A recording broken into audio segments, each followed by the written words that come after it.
Hello everyone and welcome back to PAX and Recreation, and today we are here with Shorikai Genesis Engine because we are in Bundlemania. You saw the title of the video, you know what we're here for. Today we are opening a bundle for Kamigawa Neon Dynasty. So, going backwards, since the beginning of this this saga of the Bundlemania, Kamigawa Neon Dynasty is the first set to do this type of bundle whenever you go back, which if you go back, technically will be Innistrad Crimson Vow, but we already did that one. You have the link here. We did that one a lot earlier in this channel's life because we were doing a comparison between gift bundle and normal bundle, and I didn't have the idea for Bundlemania yet. So that one is older. You can tell I am not quite there as a YouTuber / narrator of podcasts, but chronologically that will be it. So before this one, it was Crimson Vow, which was the last one with the big type of box, which is this one, right? Like the big type of box, if you compare them, is this. So Kamigawa was the first one coming with the compact one, which means no more mini box here or no more booklet, although the booklet I think they dropped earlier, but we will see as we go back. And then before Crimson Vow, it was Midnight Hunt, which a lot of people love because of the day-night mechanic. So Kamigawa was the one responsible. So Kamigawa sounded a lot like the MTG Goldfish Seth guy. Like Kamigawa was a lot of, and his YouTuber voice is crazy. Sometimes he drops the YouTuber voice, and it's like, oh, what? He doesn't speak like that all the time. That's crazy. So I love him, by the way. I'm not criticizing him. I wish I could be him. His beard is on freaking point. Like, man, Seth's beard is just freaking crazy. I love it.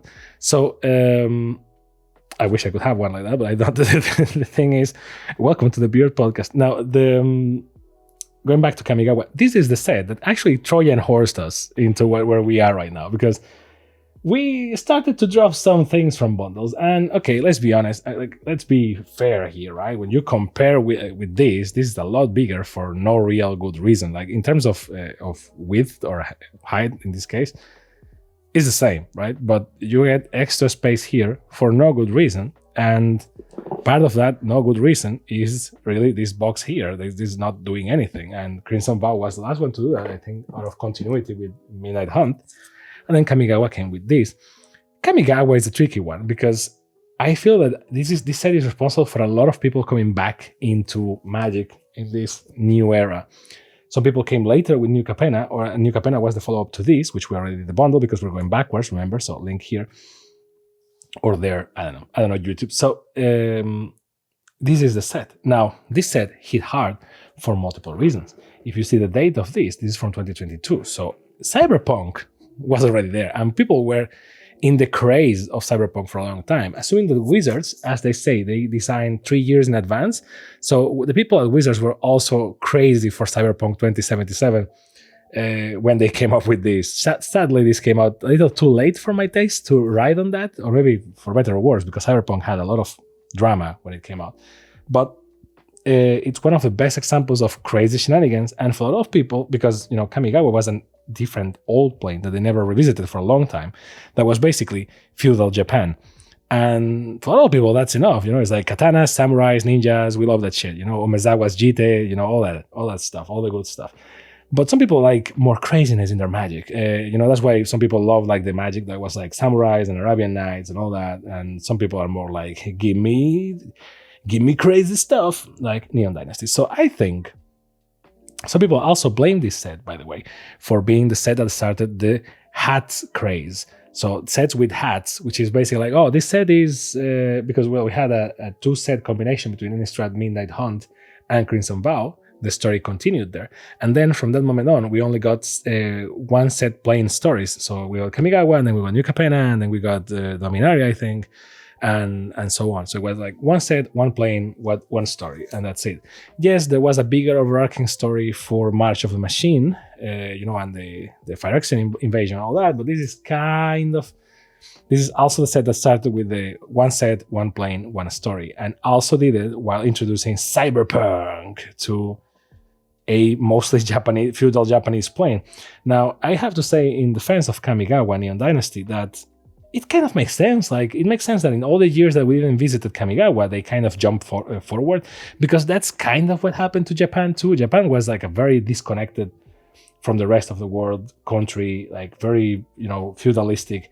They still were using katanas where the rest of the world was using guns and all that shit. And they had all that cultural invasion from the UK, from France, from the Portuguese, from the Netherlands, from like all these countries going to Japan and getting some there. And then we had the World War II and shit went crazy. But Japan had a strong southern evolution. Like the train was introduced, a lot of things were introduced. But nowadays, Japan is one of the most advanced countries in the world. Like technologically, a lot of people look at Japan as some sort of like cyberpunk fantasy, and they have for better or worse, right? They have all those dramas with people being too lonely because they, all that stuff, and that's partially because they have all this tech and all these gadgets and robots and all this shit that is crazy, and I love it. But nothing comes for free, so that's why they also have some problems. So this is not a Japan history and politics podcast, but I just wanted to give my perspective on why I looked at this and went like, that makes sense. That's crazy. Also, katanas with laser beams, baby. Yay. So, that's kind of what it is. But I can see people complaining. This is a Trojan horse for a lot of things. And Wizards, I don't want to think ill of Wizards all the time, but I think they knew what they were doing, because this set is not only beautiful visually and very varied and, hits multiple places. Like, it's Japan, so the whips are happy. It has a lot of mechas, so the whips are happy. It mechanically, it's a very sound set. Like, in terms of gameplay, this set is amazing. Like, there you go. Visually stunning. Like, it was hitting all the things on the right place. And then they did, this is the first hat set. So it's like cyberpunk set. And then we're going to gangsters, right? So it was like beginning of hats. And it's like the first bundle that will be more compact. Now, we didn't lose that much, because we still have the cop here and we still have stuff, but we don't have the book anymore, which we didn't have for a while though, but beginning of the new gen. So after this intro, let's get right into it. And I have to say, I am very, very excited, because I have another confession to make. And yes, to sing this, I almost took a bite out of the microphone, because that's the way you sing like a true Foo Fighter. I never opened a bundle for Kamigawa, which is something that you will see more and more as we go backwards. Normally, I already opened the bundle back in the day or something, and then I got one for the channel. But around this time is when I came back and didn't get one of these. And the more you go back, the less I will have opened them before. So this is going to be interesting for both of us.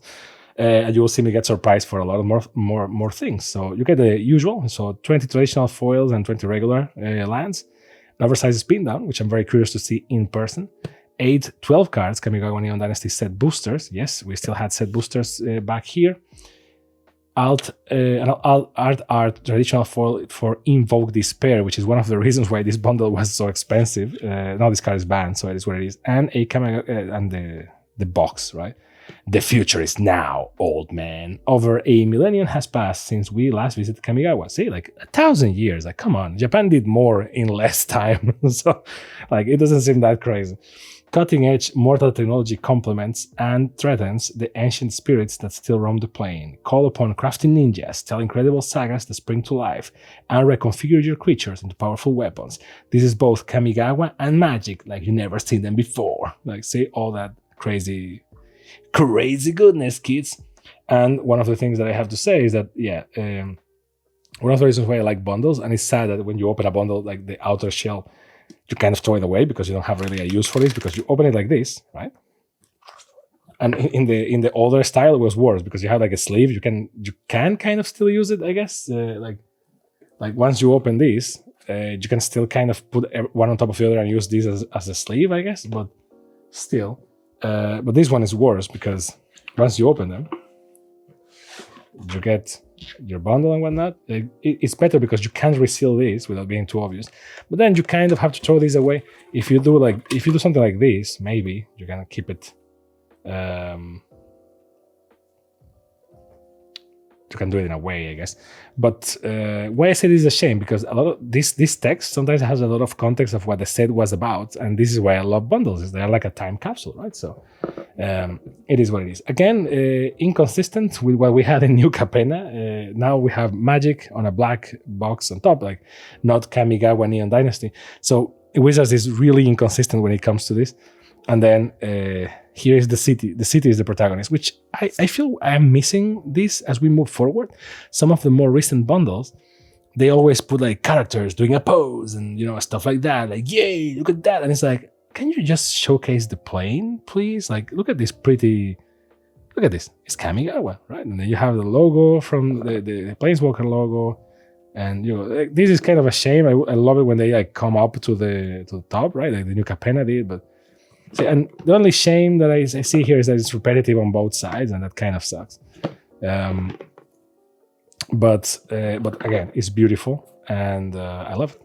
So, and yeah, this is where they also introduced like anime style cards, and a lot of people really hated that. I don't, because if you see this channel and you see some of the stuff that we open that is not Magic the Gathering, which please do, because I need to get the subscriber count up.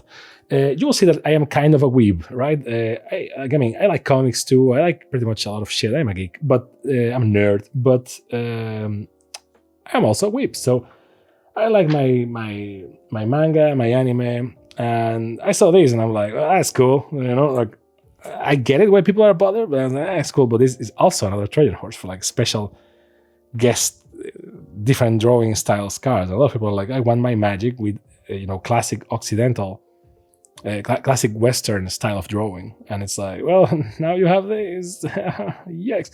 This one doesn't have a lot of text, so this is good for framing, I guess. If you want that, a lot of people commented when I say like some people frame these. I have framed some of these, like, you know, in a very big, small picture frame in a wall. These are very good pieces of art, and they are not folded. They are not folded, which is great, because when you get posters and shit from a lot of things, they are folded, and then you open them, they are full of marks from being folded, which is shit, to be honest. So this is not rolled, but it doesn't need to. It's perfectly balanced, as all things should be. So you just put them in a frame, a picture frame, and there you go. Nice art from Magic the Gathering to decorate your house. So I don't know. Maybe I repurpose too much. Maybe hate me, but I don't know. I was raised that way. What I can say. The back, I'm not that crazy about the back. The back is cool, you know, and I get the style they're going for. But this style really just does it more for me. So now let's go and see what's in the box. We have the box. Let's see what's in. What dividers do we get? So we get the mini dividers in blue, which is certainly a color, and we get some spirits from a fountain. I don't know the name of the card, so someone is certainly going to correct me. All the counters and all that being blue is certainly a shock, because as you can see, everything is neon pink like this. But the adding blue is because, well, it's neon pink and neon blue. That's kind of the thing. And I love the contrast. Like, it doesn't look as good here as it does here because of the contrast here, but it is what it is. And then this one, I remember this card, but I don't remember the name. So it is what it is. Now, it's fun. I use those. I don't use these ones that much, but yeah. And these ones, I don't know what they are for. I guess people, whenever it's like just the set symbol, people use them as counters for things, I guess. Like, they don't need to have a number. Let's see the die now. This is the moment we've all been waiting for. And it's cool. I mean, it's not crazy. You know, you will expect something that glows in the dark, or it's like transparent or neon pink with blue. But I think they went for an interesting compromise, which is black with a lot of splashes. Like, this looks, to be fair and honest with you, this looks more like a spin down die from Splatoon than it does from Kamigawa Neon Dynasty. But yeah, I guess that if you showed me this with these colors, I don't know if I will get right there immediately to the conclusion of like, oh, this is Kamigawa Neon Dynasty. But certainly because of the colors, I will be like, this feels like Kamigawa Neon Dynasty. Like, it feels like that dirty, like that type of dye. It's interesting. Certainly, it's new. That we also, I mean, not all dye have to be like transparent with pink and purple, right? It's like, yeah. So this is an interesting choice. Very cool. I like it. I'm not going crazy over it, but I like it. Now, let's see. As you can see, we have the trusty box. Never go away, except it will. And the 2 reference cards, never leave home without them. The reference cards. And then the set boosters from Kamigawa Neon Dynasty. You can tell this is the good stuff. Look at how they shine. This is the good stuff, people. And now the lands and Invoke Despair. Now, this Invoke Despair is one of the reasons why this bundle is so expensive. I remember, like, when I got my hands into it, I was like, man, why is this so expensive? I was like, well, maybe it's because it's Kamigawa Neon Dynasty. And, there's a lot of weebs out there. And because it's not like it's a gift bundle, right? It's not like it's a collector's still don't know why we call them gift bundles, but whatever. By the way, if this set came out today, it will have the craziest gift bundles, because this set has collector booster boxes, which we open in the channel. Go check them. And treatments are crazy badass, that's for sure. But it doesn't have like a gift bundle. And that's a shame. If it was nowadays, to totally have a gift bundle, and it will be crazy. So Invoke Despair in special treatment. This is why this bundle was so expensive. Back in when I bought this, because of this card, right? Target opponent sacrifices a creature. If they can, they lose 2 life, and you draw a card. Then repeat this process for an enchantment and a planeswalker. This thing in standard was crazy and still very useful for a lot of things. And it's a special treatment. This was like a guaranteed pull of a card that was very good. So, and plus in a special treatment in foil. So a lot of people were like, give me some of that. Now, the funny thing is some of the lands the special lands are those in ukiyo-e. I think that's how it's pronounced. And those things are gorgeous as hell. We actually pulled some of those in the collector booster boxes, so go check that. But I love the contrast that I love when they do these things on purpose and they don't tell you, but you can tell. And I love to think that somewhere, like the set designer or something from Magic the Gathering is looking at this video and is going like, this guy gets it. It's like, yeah, my boy, I get it. Boom, right? It's like, my girl, I mean. The thing is, it's like one is nature and spirits, and the other is futuristic stuff, right? Nature and spirits, futuristic stuff. Nature and spirits, futuristic stuff. Nature and spirits, futuristic stuff. Nature and spirits, futuristic stuff. See, it's like lovely. And for once, you actually get to, like, a lot of people love these lands, and I do it too. For once, you actually, I always said this, people should get more attention to the lands and to the artists doing them, because look at the amount of work this shit has. The only regret I have is that I get it that lands are like these, and actually most people only look at these, and because it's easy to read across the table and all that, but like these things should totally be like full arts, or even playmats. Can you imagine playmats with this shit? The problem with Magic and how fast it moves, and besides the fact that it's already curved, even though I just opened it because, foils, people, but the problem with Magic and how seasonal has become and how fast it moves. Now, let's open, by the way. Ooh, baggy boosters. The problem with how seasonal Magic is right now is that, if you didn't get if Ultra Pro or whoever didn't do playmats with those lands as a background, when this thing was out, they are never going to do it, because these are the full art lands, or the ukiyo-e, I think. These things are gorgeous, and in foil, these things are amazing. Love them. This thing is backwards, right? Like special treatments go first. Okay. I guess because ninjutsu, right? So, man, ninjutsu was such another thing that hit hard, man. Ninjutsu, damn. And people being very annoying with what's the name of the card? It's like the Tiger's Claw. Man, I forgot the name. It's a lady ninja. It's something the Tiger's Claw. That's the name of the card of the modern age. I play these cards so much in standard. Boom, boom, boom. Transforms into Vector Glider, and so useful. Kura, the Boundless Sky, first booster, and we get a mythic already. Let's go. But let's see.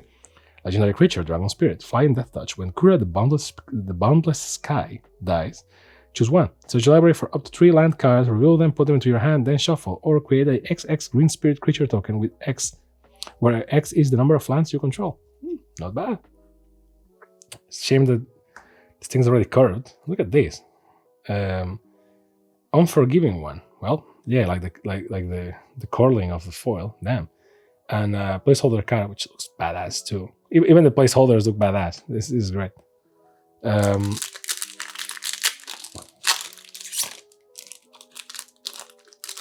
Man, I remember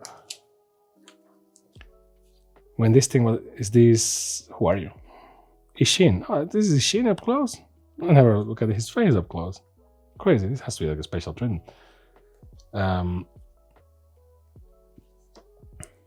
I think. See, some of the special treatments, some I think are beautiful, like the lands. Some I'm like, like this one is like, it's not bad. It's, I'm going crazy over it.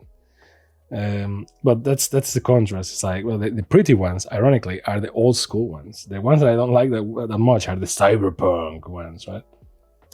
Skystream McCoy, Monster Prototype, man, so much stuff. It's fun how it's like only 2 or 3 years old by now. I think it's 3 years old.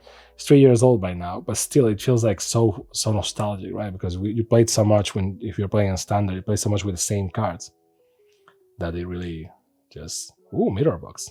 The legend rule doesn't apply to permanents you control. Each legendary creature you control gets +1/+1. Each non-token creature you control gets +1/+1 for each other creature you control with the same name as that creature. Imperial Oath. And the Winchester Draft. Not bad.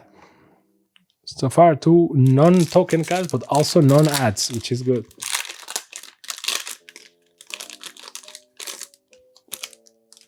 To this day, man, this set is still... You can get a draft booster box because I think they overprinted to a degree. You can get a draft booster box and still have the time of your life playing with this. It just works. But yeah, I was saying that the Magic goes so fast that sadly it's like, to me, and I'm sure a lot of people will love to like have those lands printed as playmats. Like, and yes, you can, I know what you're saying. Like someone is saying like, well, you can get the art and do a custom print yourself. It's like, yeah, I know. But sometimes the recognition for an artist, and the fact that it's openly available. Those are the things that, Kyodai, nice. That one looks for, right? And I mean, to be fair, if each set was around for like 3 months or 4 months, I don't think we will get like more love to from Kaladesh, which is not Kaladesh anymore. It's something else, but here it says Kaladesh, so forgot to clean that one.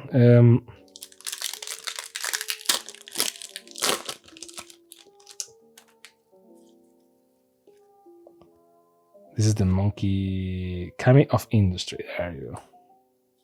Thornwood Falls. Hair of Ancient Fang. Also, this set has some of the... It has only 2 commander decks. I love them both, which I don't think we reviewed ever in this channel, now that I think about it. And because I think this channel is older than that, or newer than that, I guess.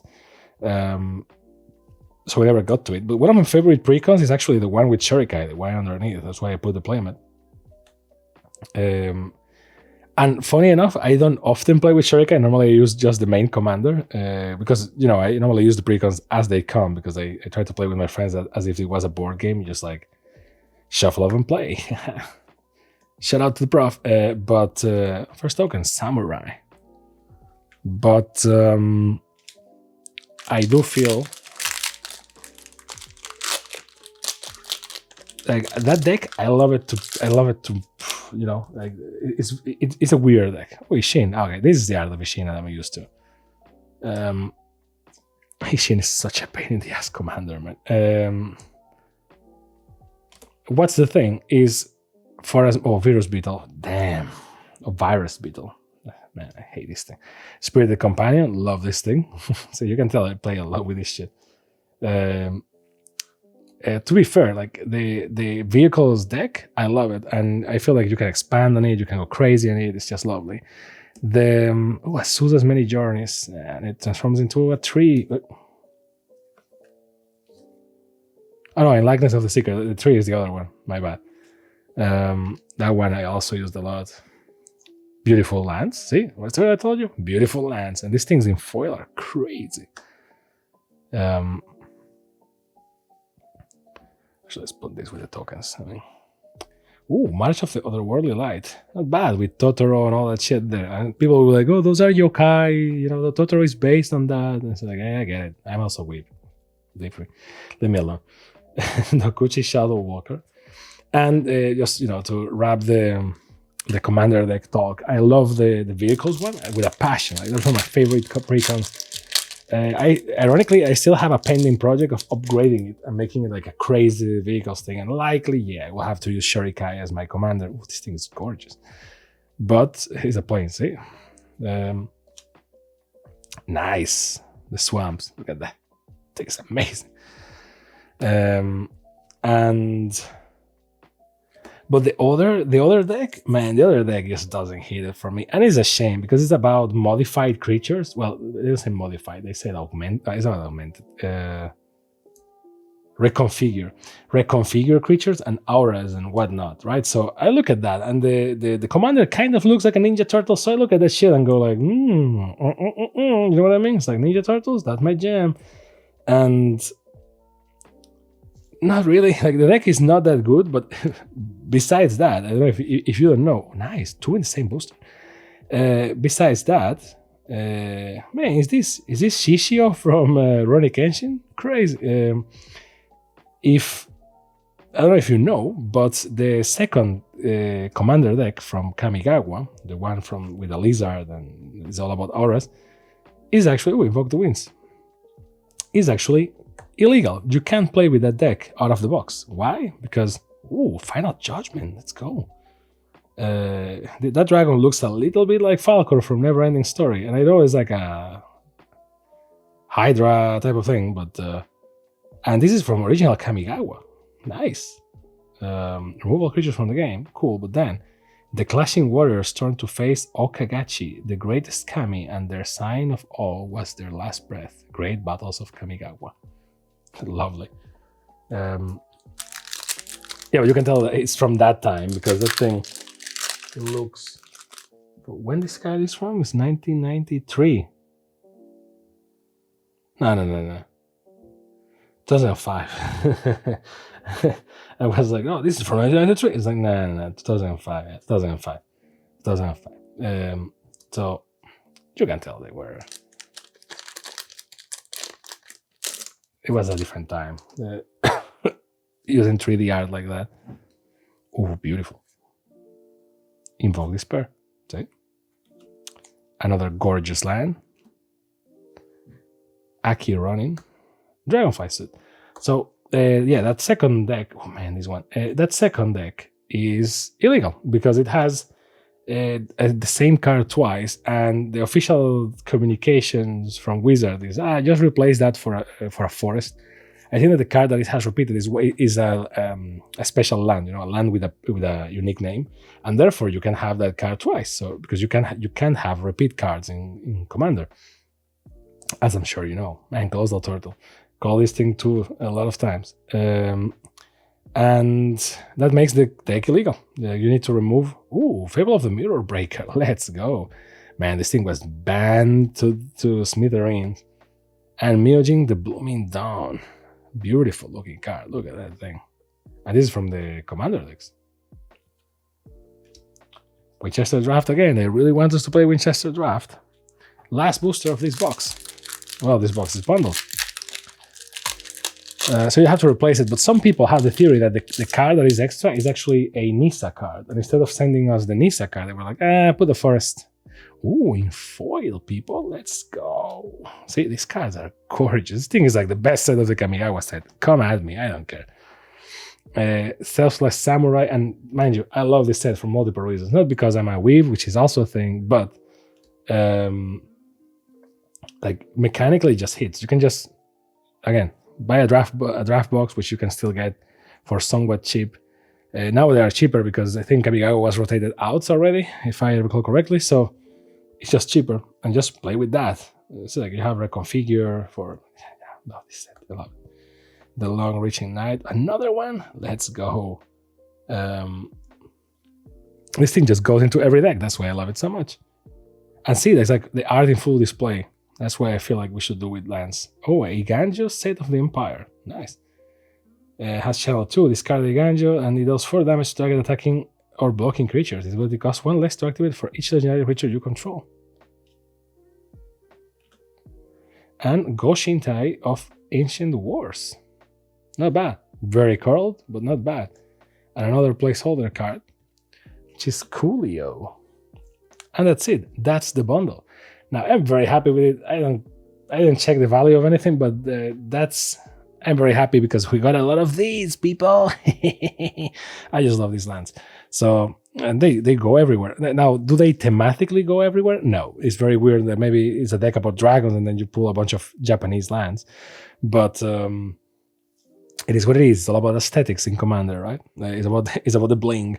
So, is it worth it to buy these? Well, as with all old bundles, if you didn't back in the day, if you want to do it now, it really comes down to how much you like the set to be nostalgic about it. It has Invoke Despair, right, which is a very nice card to use most of the time.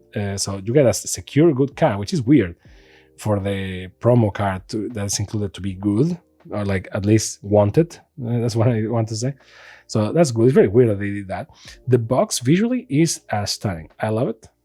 It's sad that it's kind of repetitive, but I love it. It just hits all the spots. And the die is weird, but I love it too. Like I see why they did that the way.